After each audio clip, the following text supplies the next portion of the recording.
हमारे बगैर क्या कैसा लगता मुझे बता। क्यों? अरे भाई मैं तो आपसे पूछ रहा हूं। तो या तो हमने आके बहुत बड़ी गलती कर दी यहाँ, न घर है न किसी की बसावट है। मैं कथा की ओर आया जाता हूं। दुर्योधन महाराज 10,000 शिष्यों को कुटिलता रखता था, बैर रखता था और बात भली कर रहा कि नहीं महात्मा है वो। भगत जी बहुत सीधे हैं, पुजारी बहुत सीधे हैं, वहां के सेवादार तो बेचारे गऊ हुए, लेकिन बाहर कुटिलता। बाहर क्या कुटिलता? पंडित जी आज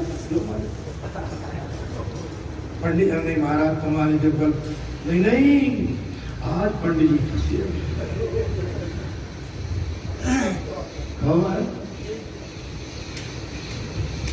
अब समझ में आ रही फंसी।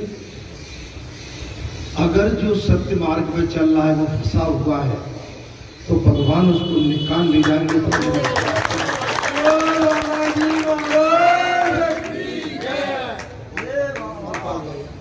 बाहर ताली बजाने वाले कितनी भी ताली बजाते रहे, मैं वचन देता हूं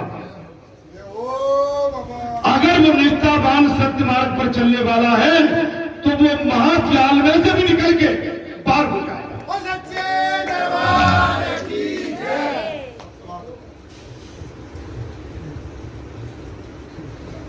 चर्चा किसी की वैसे की होगी, बाबूलाल की कोई नहीं करेगा, चर्चा आपकी हो जाएगी, चर्चा इनकी हो जाएगी, और बात सबसे बड़ी चर्चा तो यहां की हो जाएगी।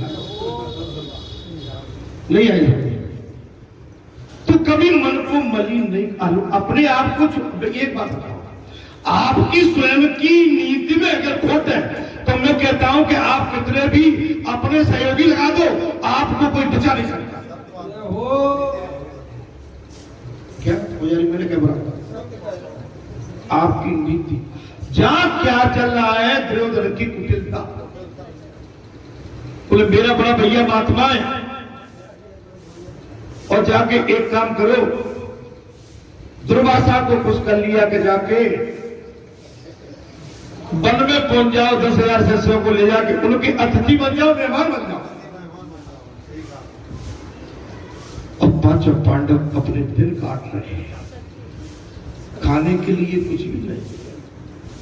भगवान सूर्य ने अच्छे पात्र दे रखा है, और अच्छे पात्र से जो आह्वान करते हैं, एक बार में वो रसोई बन जाती है, रसोई बनने के बाद में फिर दोबारा उसमें कोई अन्य व्यवस्था नहीं होता। परंतु इतनी प्रार्थना है कि वहां सब लोगों के भोजन कर चुकने पर जब ईश्वरी द्रौपदी खा पी कर सुख से आराम कर रही हो, उसी समय जाएगा।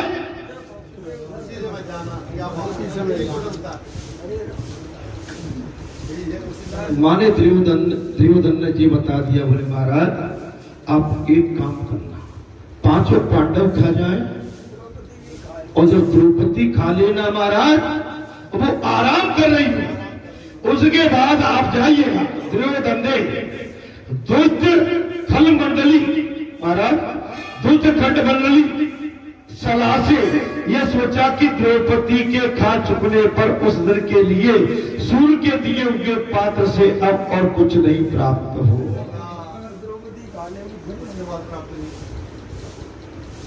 अरे आदमी कितनी नीचता पे जा सकता है, किसी को मारने के लिए, घेरने के लिए और प्रहार करने के लिए, उसको छोटा करने के लिए आदमी कितनी नीच से नीचताई पे चला जाता है।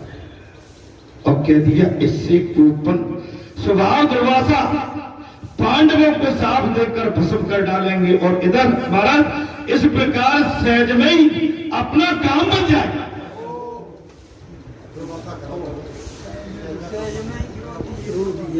अमृतलाल और फिर अब माने, अरे नहीं यहाँ, अरे अमृतलाल के संग बुरा है भाई, और वहां बोले नहीं अब ऐसे आदमी आपको पग पग पे मिलेगा। अगर आपका मार्ग सत्य है, उज्जवल है, नीति गति है, त्याग वैराग लेके बैठे हो, तो मैं आपको आज गन्ना दशहरे दिन वचन देता हूं। मैं सभी के लिए कह रहा हूं कि आपका इस संसार में माई का लाल कोई अनिष्ट करने वाला पैदा नहीं होगा। और उसके लिए मैं ज्यादा बड़ा बोल नहीं बोलता हूं। आप ये संकट मोचन के नाम से जाने जाते हैं, इनका ध्यान कर लेना बस।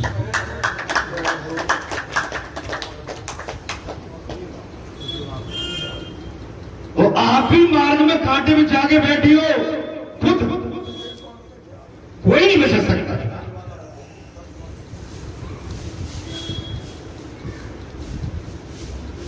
कभी किसी को गलत सीख मत दो मेरे भाई, और कभी किसी का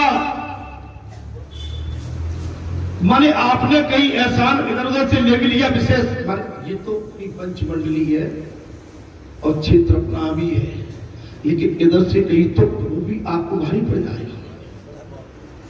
हमेशा बच के रहना चाहिए। हमसे आज आपसे वैमनस्यता है, कल हम आप एक घाट पर क्यों उतर जाए, हम एक चौपाल पे फिर जाके बैठ जाए। हम आपके घर आ जाएंगे, आप हमारे घर आ जाओगे, लेकिन आपने अपनी बातों को इधर उधर टहरा दिया तो आप घर के रहोगे ना बाहर के।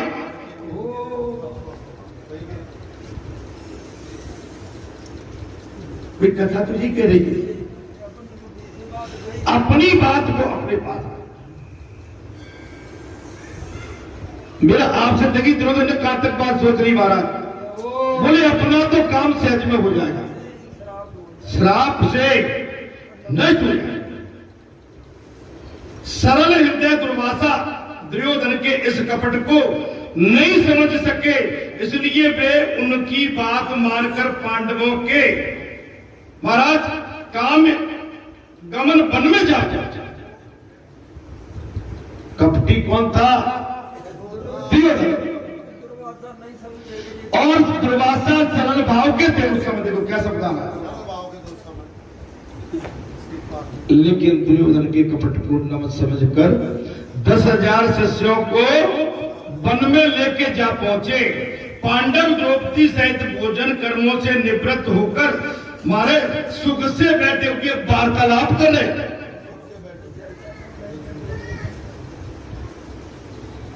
पांडवों ने, पांचों पांडवों ने द्रौपदी सहित भोजन कर लिया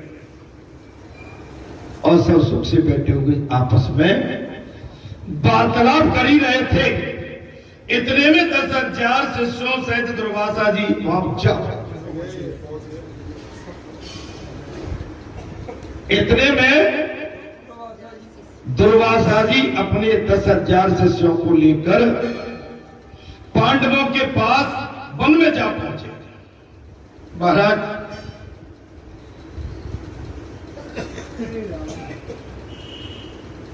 युधिष्ठिर ने भाइयों सहित उठकर ऋषि का स्वागत सत्कार किया। युधिष्ठिर ने ऋषियों सहित भाइयों सहित उठकर उन 10,000 शिष्यों का सत्कार किया दुर्वासा सहित, और भोजन के लिए प्रार्थना की। भोजन के लिए प्रार्थना की। दुर्वासा जी ने प्रार्थना स्वीकार कर ली। महाराज जब आपके द्वार पर कोई अतिथि आ जाए, जलपान करो, पानी पियो। दुर्वासा जी 10,000 शिष्यों के साथ वन के अंदर महाराज धर्मराज युधिष्ठिर के द्वार पर पहुंचे और भोजन के लिए कहा तो दुर्वासा जी ने महाराज स्वीकार कर लिया और वे नहाने के लिए नदी तट पर चले गए। इधर द्रौपदी को बड़ी चिंता हो गई। इधर क्या हो गया? धर्मराज जी ने कह दिया कि भैया भोजन करो। अब भोजन तो अच्छे पात्र से वो प्राप्त कर ही चुके थे, परंतु इस विपरीत, इस विपत्ति से प्रिय बंधु श्री कृष्ण के सिवाय उनकी प्यारी कृष्णा को कौन बचाता? अब आ गई।